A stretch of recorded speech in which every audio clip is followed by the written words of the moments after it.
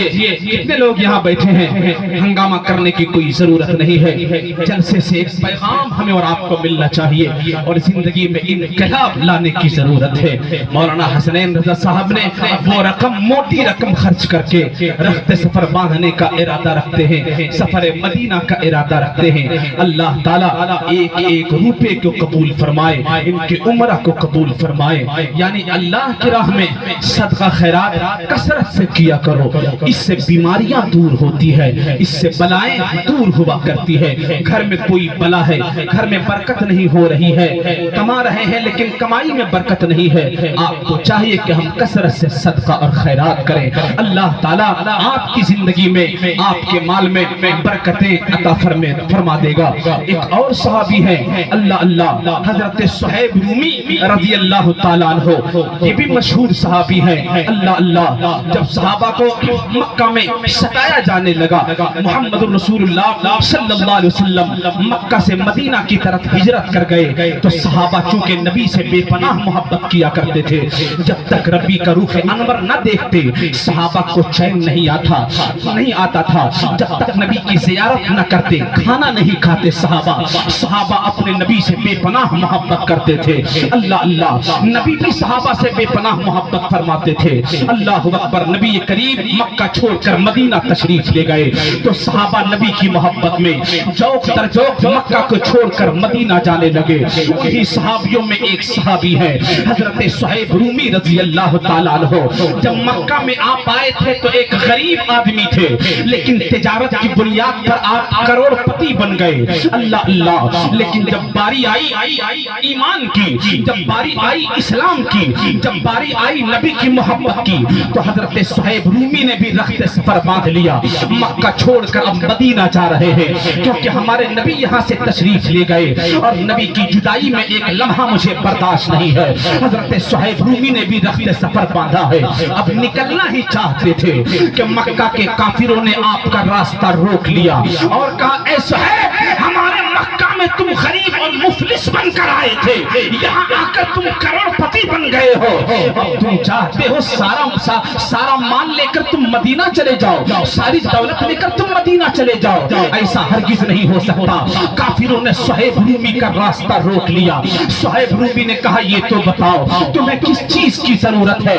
تو کافروں نے کہا تھا تمہارا راستہ ہم اس شرط پر چھوڑیں گے کہ سارا مال و اسباب یہی چھوڑ کر تجھے مدینہ جانا پڑے گا۔ اتنا کہنے کے بعد صہیب رومی نے کہا تھا اے مکہ کے کافروں، کیا میں نے اپنے نبی کی محبت میں اپنی ساری دولت تمہارے لیے چھوڑ دی ہے؟ اب ہمارا راستہ تو چھوڑ دے۔ ساری دولت چھوڑ کر صہیب رومی رخت سفر باندھے ہیں، مدینہ تشریف لے جا رہے ہیں۔